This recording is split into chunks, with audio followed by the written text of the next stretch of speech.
Qué rico que estés aquí con nosotros. Soy el pastor Daniel Zambrano. Y Claudia Patricia Cañas. Pastores del Centro Familiar Nueva Vida en Jesús, aquí en la ciudad de Kendall. Te invitamos para que nos escuches y nos veas en nuestros videos.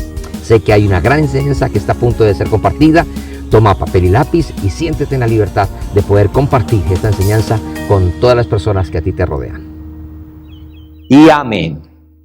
Ustedes que ya me han podido acompañar por un año, casi 2 años ya pastoreando en la obra aquí, y me han empezado a conocer, saben que no me gusta tener mensajes aquí como a la deriva, como a ver qué cae, como al azar, sino tratar de pedir de Dios, conforme a su palabra, entrar a ella, profundizar, tratar de cuidar mucho el texto, de ser fieles al texto, de no correr y no avanzar. Pero además de eso, soy de esos pastores que no solamente me cierro entre Génesis y Apocalipsis. Génesis a Apocalipsis toda es mi base, es mi fuente de inspiración, es la palabra del Señor. ¿Cuántos decimos amén? Pero como pastor necesito también aprender a levantar los ojos y mirar alrededor qué es lo que está pasando para ser entendido en los tiempos y poder tener una palabra que bendiga a la iglesia, que sea contextualizada, que sea contemporizada y que tenga una relevancia para nuestra vida. Entonces, esa es mi misión, y aunque estudio y trabajo y a veces quisiera tener mucho más tiempo, sé la responsabilidad que tengo de pararme aquí a predicar. Y ustedes merecen la mejor de la honra como ovejas del Señor. Por eso me esfuerzo en hacerlo lo mejor posible, de ir un poquito más allá, dejando a un lado el cansancio, dejando a un lado los problemas, dejando mucho todas las cosas. Me preparo lo mejor posible porque tengo una responsabilidad delante de Dios y delante de ustedes. Y aprovecho para honrarles a ustedes y agradecerles por esa ayuda que ustedes nos dan a nosotros en la iglesia, en la parte financiera, económica, para nosotros poder dedicarnos un poco más al servicio al Señor. Yo lo agradezco. No lo hacemos por dinero, no lo hacemos. Créame que si no tuviéramos esa retribución económica, igual me esforzaría por hacerlo siempre lo mejor para el Señor y para ustedes. Pero aprovecho a agradar ello. Y entonces cuando nosotros miramos el mundo de hoy, cuando nos ponemos los lentes para ir un poquito más profundo y no solamente ver y escuchar lo que todo el mundo ve y escucha, cuando miramos el mundo de hoy, lo que está pasando ya no ni siquiera aquí en la Florida, sino lo que pasa en todos los 50 estados de nuestra nación, lo que pasa en toda Latinoamérica, lo que está pasando en el mundo. Si usted mira las últimas noticias, usted ha visto desde atentados que han querido quitarle la vida a alguien, como atentados que lograron el objetivo de quitarle la vida a alguien o a un grupo de personas. Encontramos balaceras, ya no solamente en las escuelas de los Estados Unidos. La semana pasada en Brasil ocurrió también una gran balacera en una escuela. Vemos manifestaciones de diferentes tipos, con diferentes tintes, tanto ideológicos como políticos, como religiosos. Hay diferentes manifestaciones de corrientes de pensamiento que se están expresando. El ser humano o es de la ultraderecha o es ultra izquierda. Se están levantando movimientos woke, se están levantando movimientos progresistas, otros muy radicales y fundamentalistas. Cuando nosotros miramos tantas noticias que nos llegan a través de las redes sociales, en nuestro televisor, en nuestras pantallas de televisión, cuando los algoritmos se dan cuenta que nosotros investigamos sobre algo y empiezan a bombardear nuestra mente con ese tipo y con ese tipo de programas o de enfoque mejor, pues nuestra mente comienza no solamente a recibir una gran cantidad de información, sino que ya nos satura. Y a veces con esto de la inteligencia artificial que se está dando, ya uno no sabe si lo que está escuchando y lo que está viendo es cierto o no es cierto, si es verdad, si es mentira, si es parte verdad, si es parte mentira. Uno ya empieza uno a desconfiar de las cosas, al punto que ya muchas personas dicen, no, ya no quiero ver más televisión, ya no quiero ver más redes sociales, ya me cansé, no quiero saber nada. Y entonces a veces hacemos como el avestruz. Bueno, yo nunca he visto un avestruz eso, pero hay gente que dice que el avestruz llega y abre un hueco en la cabeza, la tierra, y mete la cabeza ahí, piensa que ya no hay problema, que se acabó el problema, y dejó por fuera tremendo cuerpo y metió la cabecita como si no hubiera nada. Hay gente cristiana que dice, yo. La gente llega y mete la cabeza, los cristianos meten la cabeza entre Génesis y Apocalipsis, y ¡pum! Y se tapan ahí y dicen, yo no quiero saber nada, yo no leo televisión, yo no veo noticias, yo no leo el periódico, yo no veo revistas, yo no veo nada. No, hay gente que es así. Pero el mundo está como está. Cuando yo miro las noticias, por ejemplo, me doy cuenta que el señor Bill Gates acaba de informar, esto fue reciente, lo que le voy a hablar es algo reciente. Bill Gates, ¿usted sabe quién es él? Él está ahorita promoviendo unos implantes bajo la piel subcutáneos que van a quitar el teléfono celular que usted tiene. Ya el teléfono celular está desapareciendo. Y hay compañías que están vendiendo en miles en sus teléfonos, pero eso va a pasar. Y ahora con esos implantes la gente va a poder, desde ese implante bajo la piel, va a poder llamar, va a poder atender, va a poder tener su información médica, va a poder navegar, encontrar mapas, direccionar, todo lo va a poder hacer allí. Va a poder monitorear y subir, estar al tanto de la información, todo de ese implante. Por el otro lado, el señor Musk, usted conoce a Elon Musk, él está trabajando ya no bajo la piel solamente, sino en el cerebro. Y está implantando unos chips para que la gente pueda controlar, casi estilos cyborgs, las películas que nosotros veíamos, ahora puedan actuar y tomar decisiones incluso con chips en la mente. Si nosotros miramos los recientes discursos que hubo y que todas están dando allí en New York, en la ONU, usted va a ver diferentes posturas, donde incluso algunos incitan a la violencia. Se están levantando los ánimos, ya no hay respeto hacia alguna autoridad, hacia algún presidente, sino que directamente se le va de frente y se empieza a utilizar las plataformas que antes se hablaba de paz, pero ahora se incita a la guerra directamente. Y eso nos habla mucho de nuestros tiempos futuros, cuando el Señor dijo, van a escuchar ustedes de paz, y paz y una gran cantidad de cosas. Entre las frases que están allí, el presidente de nuestra nación dijo algo, y él dijo la siguiente frase, él dijo, el cristianismo es la religión más perseguida del mundo.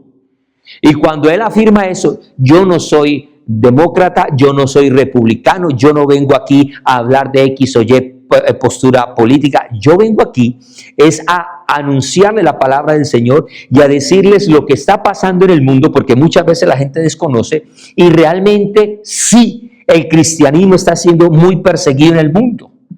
Por otro lado, me doy cuenta que países como Francia, Portugal, Australia, Francia, Bélgica, Luxemburgo, Mónaco, Andorra, Malta e incluso el Reino Unido están apoyando a la formación de Palestina como Estado, reconociendo a Palestina como Estado. Yo no voy a decirles si estoy a favor, si estoy en contra, porque yo creo que hay espacio para todo, pero hay unas condiciones que se están levantando no tan correctas, a base de mentiras, a base de informaciones equivocadas y una cantidad de discordias. Y estos pueblos entonces están levantando contra la misma Israel. Alemania, Grecia, Italia mantienen una postura más conservadora. Pero ¿a dónde quiero ir con esto? Que si usted mira las noticias en Europa, usted se va a dar cuenta que el mundo islámico, que por años se ha metido en Europa, ya tienen incluso gobernantes, alcaldes, tienen gobernadores en las diferentes ciudades principales y se han crecido al punto donde ya ahora el Islam está por encima del cristianismo, y no solamente numéricamente, sino es a la brava, a la fuerza. Y entonces están haciendo una cantidad no solamente de persecución, sino que están también levantándose en guerra, en violencia contra los cristianos. Y entonces algunos cristianos le nombraron al Reino Unido. El Reino Unido, que fue también cuna de un avivamiento, Inglaterra, y de ahí vienen para acá, para los Estados Unidos. Esa nación que fue tan cristiana, que fue temerosa de Dios. Ahora alguna gente en Reino Unido ya están diciendo, no podemos entregarle a esta nación a los musulmanes. El Reino Unido es cristiano. Y también dijo lo mismo Italia y se pronunció, y entonces ahora están diciendo o a las buenas o a las malas nos respetan, y los otros dicen a las malas o a las buenas nosotros imponemos nuestro pensamiento. En ese punto es donde está. Si cambiamos un poquitico más de noticias, todo esto lo que les estoy diciendo son cosas que han ocurrido en las 2 y hasta 3 semanas antes de lo que estamos hablando hoy. Si yo le mencionara a usted, ¿usted conoce quién es Carlo Acutis? Carlo Acutis. Para muchos de nosotros no sabemos quién es. Pues resulta que Carlo Acutis fue proclamado por el Vaticano como el Santo Millennial. Es un jovencito que utilizó la tecnología y por lo que hizo y todo, entonces ahora es canonizado como el santo de los millennials. Me estoy metiendo ya con cosas religiosas. Yo no sé si usted está a favor o en contra, si ha estudiado con el reciente Papa elegido. Estoy hablando entonces del Papa León XIV. ¿Que de qué país es? ¿De qué país es? De aquí nuestro, de aquí de los Estados Unidos. Aunque los peruanos le están peleando, dice. ¿Usted sabe qué corriente, qué postura tiene él? ¿Usted sabe si él es muy acercado a la Biblia o por el contrario es muy liberal? Y estamos hablando de uno de los líderes de las iglesias más mayoritarias en el mundo, que corre una gran cantidad de seguidores. Pues resulta que este papa, cuando entró, parecía muy conservador, y hablamos en algún momento con el pastor David acerca de esto, porque no conocíamos mucho de él. Él entró muy conservador. Sin embargo, la semana pasada, hace unos días, abrió las puertas del Vaticano para poder celebrar algo que él llamó el Jubileo Arcoíris, para recibir y abrazar a la comunidad, usted ya sabe, LGBT+, y una cantidad de cosas más. Pero no se asombre, porque cuando yo veo noticias, doy cuenta que la reverenda Cherry Ban fue elegida recientemente como la 15ª arzobispa de Gales. Y usted ya sabe que estamos hablando otra vez del Reino Unido. Y esta mujer se ha convertido en la primera mujer que ocupa ese puesto. Y ella abiertamente se declaró lesbiana.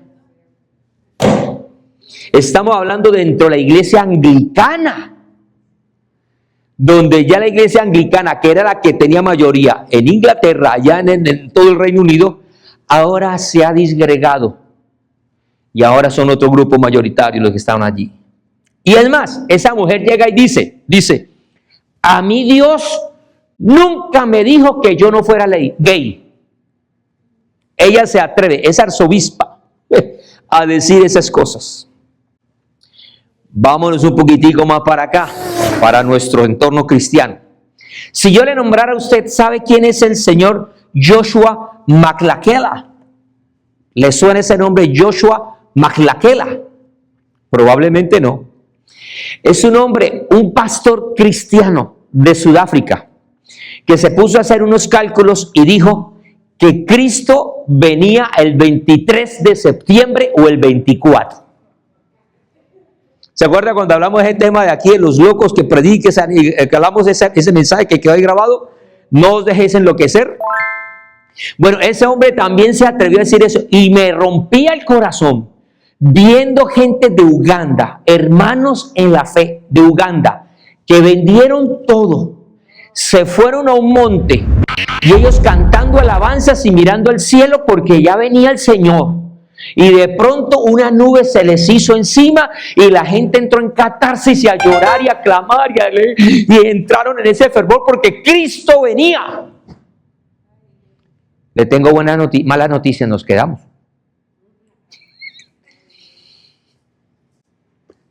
No ocurrió. No ocurrió. Ahora, vengámonos para acá, para los Estados Unidos. Y vámonos para nuestro estado de Florida. Ubíquese en el condado de Orange. ¿Ya se ubican? Ahí en el condado de Orange, ahí la zona de Orlando y toda esta zona. Pues resulta que una manifestación de cristianos que estaban protestando porque a sus hijos en sus escuelas, estamos hablando de Liberty Council, que ha exigido que las escuelas públicas del condado de Orange le permitan a los padres y a los hijos decir si aceptan o no, si asisten o no dentro de las escuelas a un curso de brujería. De por Dios. ¿Usted conocía esas noticias? No conocía noticias. Ese es mi papel. Es mi papel informarme, contextualizarme como pastor para saber. Mire, ellos en ese colegio están celebrando una serie semanal que se llamaba Witch Wednesday, con respecto a la brujería. Eso en las escuelas de secundaria. Pero me da tristeza encontrar que 5 niños fueron asesinados tras un ataque islámico en Nigeria. Mientras los niños estaban durmiendo, parte de una familia, ellos fueron asesinados. ¿En dónde? En Nigeria. Lo que no sabemos o lo que desconocemos es que ahí cerca, en otro país, en el Congo, 64 cristianos fueron asesinados el 8 de septiembre. Ahí en el Congo, 52 cristianos fueron muertos, asesinados en agosto. 43 hermanos suyos y míos fueron asesinados durante una vigilia de oración en el mes de julio. Ahí mismo en el Congo, a comienzos de este año, 70 cristianos fueron decapitados en una iglesia protestante. Esa es la realidad que estamos viviendo en el mundo. Tome un poquito de aire, por favor, así. Respire profundo y bote el aire. ¿Quiere escuchar buenas noticias? Le voy a dar buena noticia. Resulta que la semana pasada, cerca de 700 personas fueron bautizadas durante un servicio dominical en la iglesia de Lake Pond, en Rockville, Texas. Esa es una buena noticia. Pero hay otra bonita noticia que me encontré que recientemente pasó. Y es que el ministerio del evangelista Caleb Gabbard logró el récord de poder bautizar 3,381 personas durante un encuentro que ellos llamaron Meet Me in the Water. Conóceme en el agua, encuéntrame en las aguas. Eso fue el fin de semana pasado en Texas. También pasó eso en Texas. Pero también aquí, ya en esta costa, se celebró el Festival Cristiano Faith Fest. Fue realizado en Wilkesboro, en Carolina del Norte. Y allí entonces en ese festival, decenas de miles de personas bajo una cruz de 33 metros fueron a buscar y adorar a Cristo. Pero no solamente hubo decenas de asistentes. ¿Sabe qué hicieron? Más de 1,000 personas de esos asistentes decidieron dar no solamente su vida a Cristo, sino bajar a las aguas y ser bautizadas ahí mismo. Y una noticia que acontece a nivel jurídico en una nación, en Papúa Nueva Guinea. Esta nación, que se considera una nación cristiana, por constitución, reconoce la Trinidad, por constitución. Ahora, la pregunta que yo quiero decirles a ustedes es, ¿qué podemos hacer nosotros? Ante esto, ¿qué podemos hacer nosotros? ¿Qué podemos hacer con tantas manifestaciones? ¿Qué podemos hacer con tanta persecución del Islam como se está levantando contra el cristianismo y contra las naciones occidentales? ¿Qué podemos hacer nosotros, yo, Daniel, frente a un discurso que el presidente X o Y de tal nación en la ONU pueda hacer? ¿Puedo yo ir a la ONU? ¿Puedo yo ir a Papúa o puedo yo ir al Congo? Bueno, podría ir. Pero ¿qué puedo hacer yo? Eso es lo primero que podemos hacer. Muy bien, orar. Pero, ¿y qué más? ¿Será que el Señor solamente me tiene aquí en la tierra solamente para orar? Esa es la pregunta que empieza a mí a sacudirme y que empiezo yo entonces a mirar qué es lo que ocurre. Y cuando yo miro esto, cómo está el mundo, cómo están los jóvenes, cómo está la economía, indudablemente yo tengo que decir que hay una extrema urgencia. ¿Hay una qué? Y me alegró mucho cómo el Señor ahora, el Espíritu de Dios, empezó a tomar a la pastora mientras está dirigiendo aquí y empezó a hablarnos de médicos. Por ahí escuché a la hermana Ernie diciendo el cirujano de cirujanos, y nosotros tenemos al médico de médicos, y usted ya está viendo ahí una joven con una bata blanca. Yo no sé si usted es amigo de las batas blancas, yo no sé si usted es enemigo o le da nervios cuando ve a una bata blanca. Hay gente que dice, a mí no me gustan los médicos, prefiere tomarse cuanta pastilla, cuanta agua en su casa, pero no va a los médicos, le tienen pavor, le tienen pánico. Hay gente que es feliz, y no solamente va donde los médicos, sino que investigan, y usted los ve viendo televisión. Mi hija Estefanía, por ejemplo, le gusta ver videos de cirugías y de fracturas y de operaciones y una cosa, y sangre y todo eso así. A ella le gusta eso. Ella hubiera podido estudiar medicina, pero hoy me voy a poner la bata del médico y voy a hablarle en términos casi médicos, porque para mí estamos en un tiempo de mucha urgencia. Y cuando usted llega a urgencias, a un hospital, usted ve gente corriendo, usted ve gente desesperada, ve gente preocupada, ve gente llorando, ve gente en shock, gritando, ve sangre, ve enfermedades y cosas fuertes. Choca. Ir a urgencia no es un buen momento o un lugar bonito para uno ir a relajarse. Es mejor ir a una playa, es mejor ir a un restaurante, es bueno ir a un hotel, pero un lugar de urgencias, eso es caótico, eso es traumático, es uno de los lugares que no planearíamos ir, excepto que nos toque ir. Pero aquí el mundo está tan agitado que ya usted ya no tiene escapatoria. Usted ya está en un mundo donde hay una extrema urgencia. ¿Qué podemos hacer nosotros? Pues cuando yo hablo con pastores, con líderes que les gusta pensar, que les gusta analizar, que como los hijos de Isaacar que usted encuentra en la Biblia, que son entendidos en los tiempos, pues tratamos de mirar a ver qué está haciendo Dios en medio de estos tiempos. ¿Y cuál es nuestra postura? ¿Qué respuesta como hombre de Dios puedo dar yo? Y entonces, algunos de los pastores con los que hablamos y con los que de pronto leemos, decimos definitivamente, la iglesia de hoy, con tantas corrientes, con tantas posturas, con tantas cosas, necesita una reforma. Como en los tiempos de Lutero, como en los tiempos de Calvino, donde había una cantidad de corrientes y una cantidad de cosas y una hegemonía religiosa, se necesita una reforma. Otros se atreven a decir, bueno, yo creo que ya Dios empezó a hacer algo, ya Dios empezó a reformar algo. Algunos pensamos que ya Dios está en un proceso de reforma.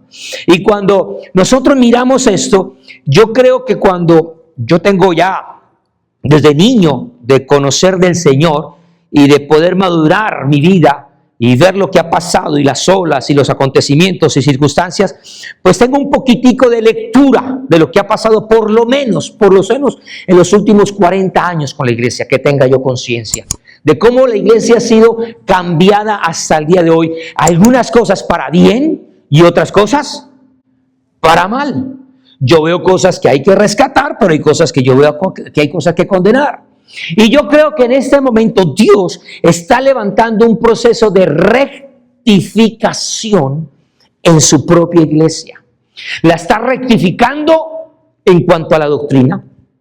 La está rectificando en cuanto a su comportamiento. También nos está llevando a rectificarnos en cuanto a nuestra visión, que no solamente debe ser renovada, sino que también tiene que ser acertada. ¿Cómo tiene que ser la visión? Renovada, pero también debe ser acertada. Recuerda la imagen que le puse inicialmente, aquí se la voy a poner, porque es posible que usted tenga unos lentes muy bien formulados, de tal manera que cuando usted se los pone, la visión le queda renovada. Pero es posible que usted esté con sus gafas bien puestas, pero puso la dirección del GPS mal. Y usted, aunque tiene una visión renovada, su dirección puede ser no acertada. ¿Me entiende la diferencia de a donde quiero apuntar y donde quiero llevar este mensaje? Para concluir esta introducción, mientras meditaba en esto, ayer en la mañana me llegó una frase a mi mente. No voy a decir que el Espíritu Santo, como mucha gente, es que Dios me habló, es que Dios me dijo. Yo no voy a decir que Dios me habló, pero sí escuché una voz dentro de mí pensando. Puede ser mi conciencia, puede haber sido el mismo Señor que habló, pero algo que yo puedo decir con todo esto que estoy mirando es que definitivamente Dios está agitando el salero. Diga conmigo, se está agitando el salero. Pregunto, ¿quién es la sal? Según la enseñanza de Jesús, ¿quién es la sal? Usted y yo, la iglesia. La iglesia, el salero se está agitando. Y cuando se agita el salero, ¿qué va a pasar con la sal? Tiene que salir. Tiene que salir. Es tiempo donde la iglesia tiene que impactar. Tiene que hacer algo muy bien. Tiene que cumplir su misión. Tiene que cumplir su función aquí en la tierra. No puede seguir allí la salecita y por eso está agitando por todos aspectos políticos, económicos, religiosos, por todo lado. El salero se está agitando. Y entonces, la sal, la iglesia tiene que decidir. O se queda aquí dentro del salero, lo más de bonito, muy lindo, muy agradable, cantando coritos y una oración y uno que otro cultico por ahí, leyendo uno que otro versículo por allí. Si la iglesia se queda ahí inerte, indiferente, apática, insensible, como decíamos ahora, como la avestruz metiendo la cabeza en el hueco y todo como está alborotado, pero entonces ahí la iglesia aquietada. La segunda decisión es, si la iglesia no se queda dentro del salero, ¿qué tiene que hacer la iglesia? ¿Qué tiene que salir la sal? Tiene que salir. ¿Para qué tenemos que salir? Para no perder nuestro sabor. Si la iglesia pierde el sabor, ¿para qué sirve la sal? Si la sal pierde el sabor, ¿para qué sirve la sal? ¿Sabe para qué sirve? Mire, el Señor nos enseñó para qué. Abra su Biblia en Mateo capítulo 5. En Mateo capítulo 5, en el Sermón del Monte, usted ya conoce que en esos capítulos 5, 6 y 7, el Señor da como la constitución. Lo que Moisés en un monte como Sinaí recibió la ley, ahora el verbo de vida, Cristo, en otro monte, viene a enseñar algo nuevo y diferente. Y en el versículo 13, apunte allí, le voy a leer lo que dice la versión Dios habla hoy. Jesús nos dice a nosotros: ustedes son la sal de este mundo, pero si la sal deja de estar salada, ¿cómo podrá recobrar su sabor? Ya no sirve para nada. Así que se le tira a la calle y la gente la pisotea. Así que si usted y yo no salimos del salero, mi hermano, mi hermana, pues no solamente no seremos efectiva. Si usted y yo no salimos del salero y seguimos cómodos ante todo lo que está pasando, pues no vamos a cumplir la misión de ir a preservar la tierra. Pero si la sal sale del salero, escucha lo que le voy a decir, no solamente va a cumplir su misión de salar, de preservar, sino que incluso, ¿qué pasa con esos granos de sal que usted saca del salero y lo aplica en algún alimento? ¿Qué pasa con esa sal?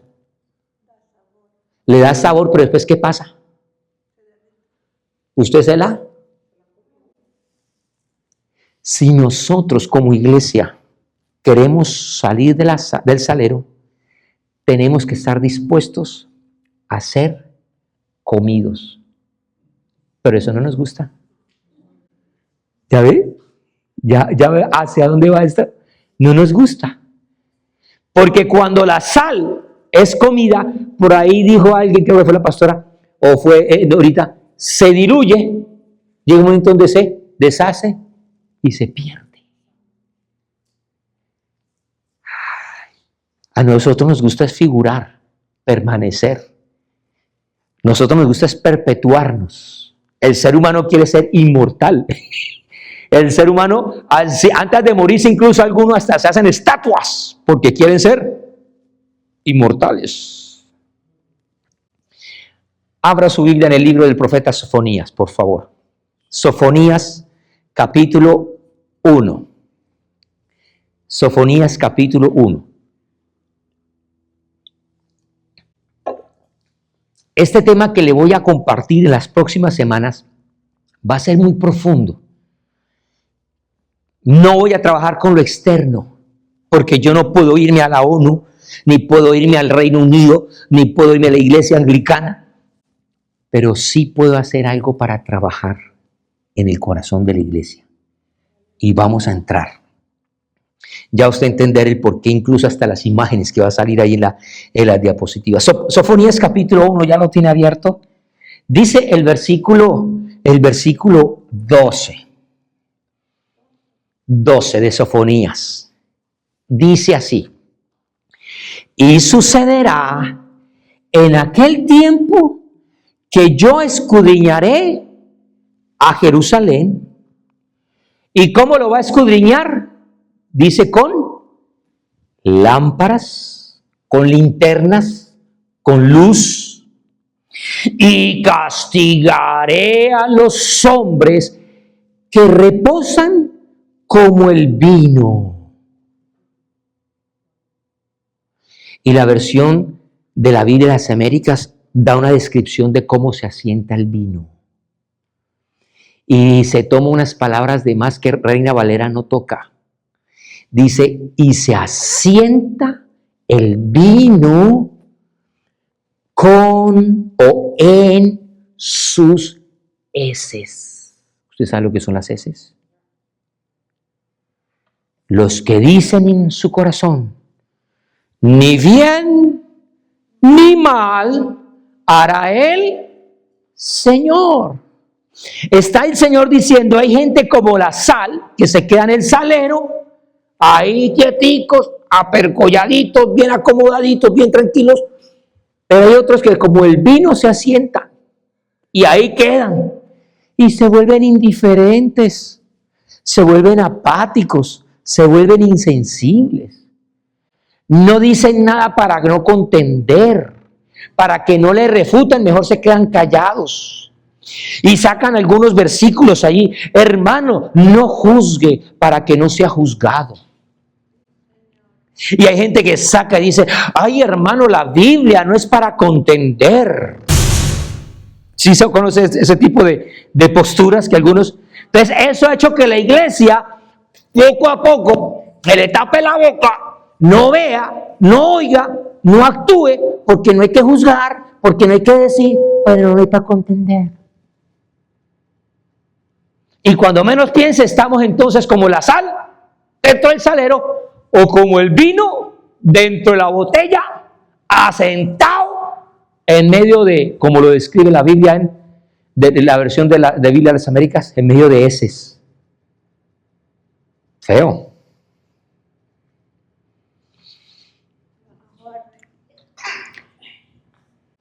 Esta semana alguien hizo este comentario por internet. Escucha lo que ella decía. Era un hombre, decía. Hombres, dirigiéndose a los varones. Hombres, ustedes tienen una esposa.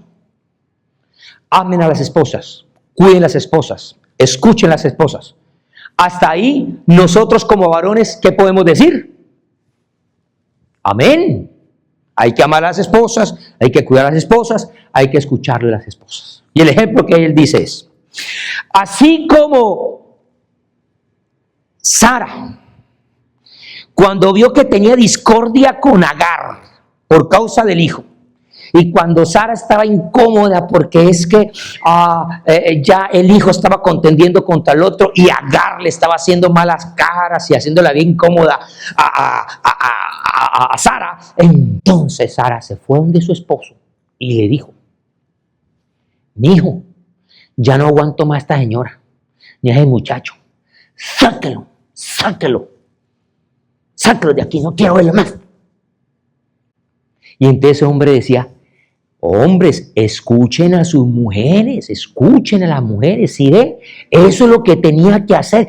Hay que escuchar esa vocecita, porque es que ellas tienen un discernimiento, ellas ven cosas que usted no ve, y es verdad. Cuando yo miro entre nosotros los hombres que somos muy lógicos, muy matemáticos, muy calculadores, las mujeres tienen una habilidad de poder ser sensibles a detalles, a cosas, e incluso al mundo espiritual. Si usted recuerda cuando Dios crea a Adán y a Eva, Adán estaba tan ocupado en el trabajo que empezó a colocarle a los nombres animales y vaca y toro, y esto se llama tal, y esto es un renacuajo, y esto es un sapo, y esto es un águila, y ¡pum! Serpiente, y siguió caballo, y yegua, y no más. Pero cuando la mujer empezó a caminar por ahí, se dio cuenta y dijo, ¡ah! Esto se llama serpiente. Y empezó a hablar con serpiente. Y se puso a tertuliar vio algo que el otro no vio. Ella pudo estar sensible a algo o a alguien que el otro cabezón no se dio cuenta. Porque las mujeres tienen eso es algo que Dios les ha dado a ellas, es verdad. Y uno tiene que saber escuchar a las esposas. Pero atención con esto. Porque la enseñanza que le estoy hablando de entre Agar y Sara y la postura de este hombre, a mí me daban una cosita, porque yo no podía quedarme indiferente con esa postura.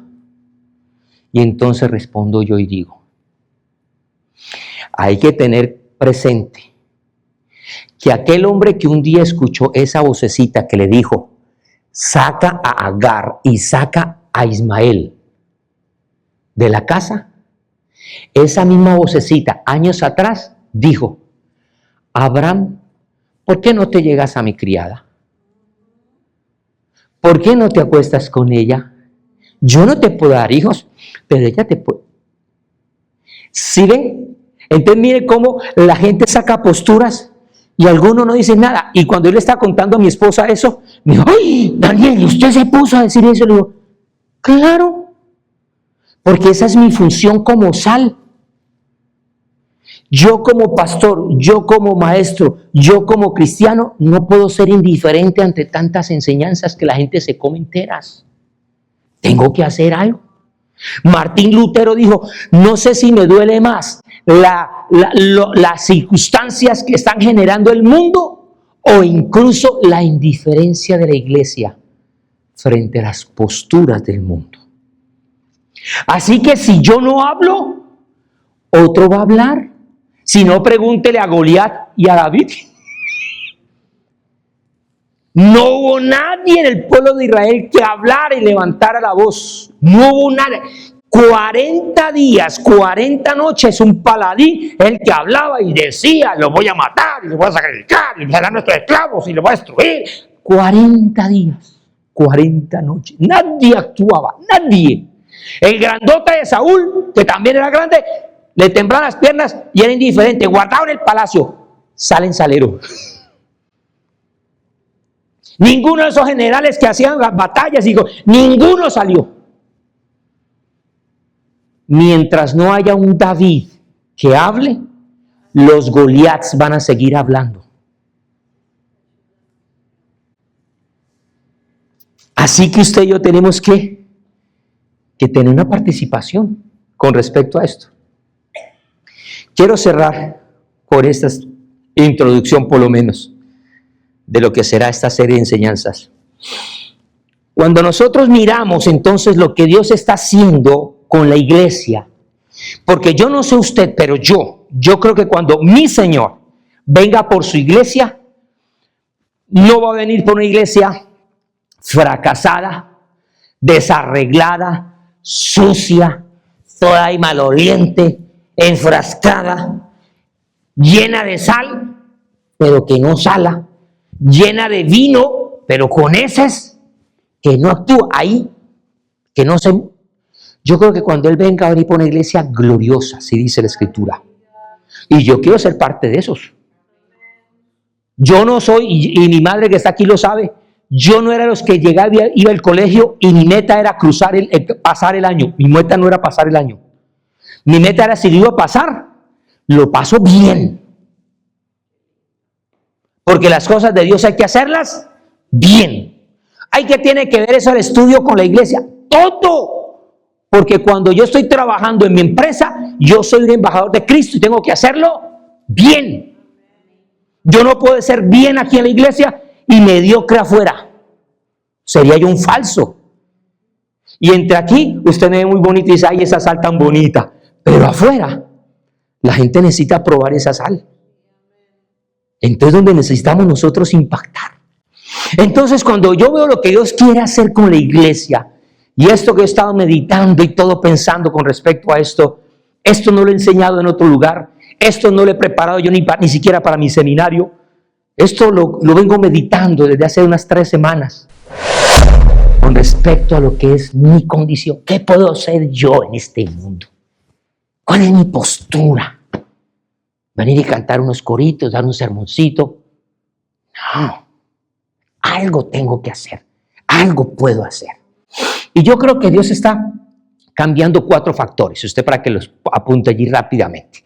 Dios está trabajando con la iglesia a nivel mundial en 4 factores. Y hemos avanzado en ello. Lo primero, Dios nos ha permitido a nosotros crecer en una palabra de verdad. Una palabra de verdad. Ya no es solamente los sermones del pasado o doctrina, no, ahora nos hace más real la predicación de la palabra. A tal punto que nosotros ya no predicamos, la iglesia no está predicando solamente por tradición o por imposición, sino porque es una necesidad, porque hemos podido comprobar que la palabra de Dios es viva y es eficaz. Que así como Pedro le dijo al Señor: Señor, ¿a dónde más nosotros iremos si solamente tú tienes palabras de vida? La palabra de verdad es la que necesita y la que el Señor está permitiendo en estos tiempos ser predicada. Número 2, está siendo predicada un mensaje, una palabra de gracia, de entender que no es por nuestras obras, que sí, tenemos que ir a salir del salero para salar, pero la sal no es la mano que agita el salero, que hay alguien que es el Señor, quien nos ha llamado, nos ha escogido, nos ha preparado, pero nosotros hacemos obras de gracia, no para salvarnos, no para alcanzar salvación, pero sí para manifestar a aquel que es nuestro Señor, que todo lo que ocurre en nuestra vida es por gracia, por favor y por misericordia. No es en mis obras, no es porque yo oro, no es porque yo sea muy santo, no es porque yo lea mucha Biblia, no es porque yo me congregue, no es porque yo dé diezmos, no es porque yo evangelice. No, todo eso se manifiesta porque tengo la conciencia que ha sido la gracia de Dios la que me ha alcanzado. ¿Cuántos decimos amén? 3. Dios está trabajando en los diseños de la edificación de su iglesia. Diga conmigo, diseños. Diseños. Nosotros hemos aprendido muchas cosas del mundo. Nuestra iglesia no es la misma iglesia de hace 50 años ni de hace 500 años. Hoy en día la gente es mucho más técnica, hoy en día la gente es más preparada, hoy la gente ha obtenido títulos, ha aprendido cosas, ha aprendido artes, ha aprendido ciencias, ha aprendido técnicas y muchas de esas cosas las hemos traído aquí y traemos enseñanzas que son del mundo y las ponemos desde aquí para nosotros edificar la iglesia y aprendemos entonces de crecimiento estratégico y de técnicas de persuadir a las personas y cómo atender a la gente y cómo poder hacer una buena contabilidad y cómo manejar finanzas y una cantidad de cosas que traemos a la iglesia. Pero nos estamos olvidando que Él es el edificador y la iglesia es de Él y las cosas se hacen como Él diga, no como yo pueda. Porque si fuera por técnica, el experto en manejar finanzas de los discípulos de Jesús era Mateo, que era el que trabajaba con contabilidad, con los impuestos. Él sabía de arqueo, de sumas, de restas, de balances. Él sabía de todo eso, de barras contables. Él hacía tablas en Excel. Él sabía todo eso. Pero a él no le fue encomendada la economía. Le fue encomendada la economía ¿a quién? A Judas. Y la embarró. Es que eso de tener dinero en las manos puede dañar el corazón de muchos buenos siervos de Dios. Número 4, el Señor está permitiendo que la iglesia avance en los diferentes énfasis ministeriales y doctrinales. El Señor nos está reorganizando. El Señor está reformando su iglesia. Diga conmigo, Dios está reformando su iglesia. Dios está preparando su iglesia. Yo voy a añadir un factor adicional y esto lo hago con mucho respeto, con mucha humildad. Lo hago con temor, porque cuando yo miro lo que Dios está hablando y lo que Dios está haciendo con su amada, con su iglesia. Cuando yo me casé con Claudia, no vino hoy. En Latinoamérica hay una tradición que después de casarse en la fiesta y toda cosa, la novia tira a él. Pero también hay una tradición que le quitan una. Cuando le fueron a hacer eso a Claudia, yo me paré, le tocó a John Jairo y dije, pila John Jairo, voy a ir a tocar y a mirar más allá. ¿La novia? ¿Usted no quiere que le metan la mano a la novia? ¿Seguro que no? Pues Dios no quiere que tampoco le metamos la mano a su novia. Por eso digo que esto lo hablo con temor y con temblor. Yo no puedo manosear la iglesia, no la puedo manipular. Puede que no seamos todavía cientos ni miles. No sé si lleguemos a ser cientos o miles. Pero como le decía yo a Michelita en esta semana, sea 1, sea 10, sea 100, sea 1000 o más, es la esposa del Cordero y yo soy muy consciente de la postura y la dignidad que tiene la iglesia.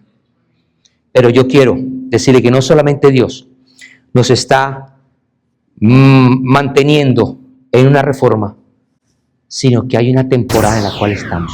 Y de eso vamos a hablar durante los próximos domingos. Voy a trabajar con su corazón.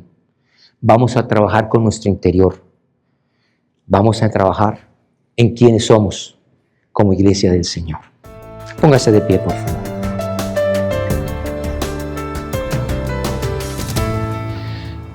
Muchas gracias por haber llegado hasta el final de esta enseñanza. Sé que este video fue de gran bendición para tu vida y si así lo fue, por favor, compártelo. transmítelo a aquellas personas que tú crees que pueden ser bendecidos. Todos tus contactos, tus familiares, tus amigos, compañeros de trabajo, de estudio, en fin. Que la palabra de Dios corra, que la palabra de Dios llegue a cada alma. Ese es el gran deseo de cada uno de nosotros.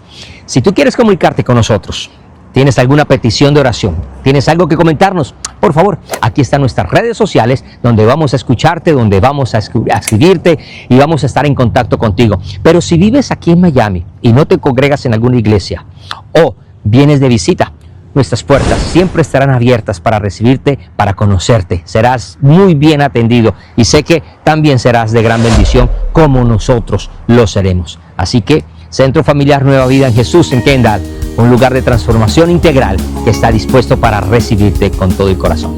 Bendiciones.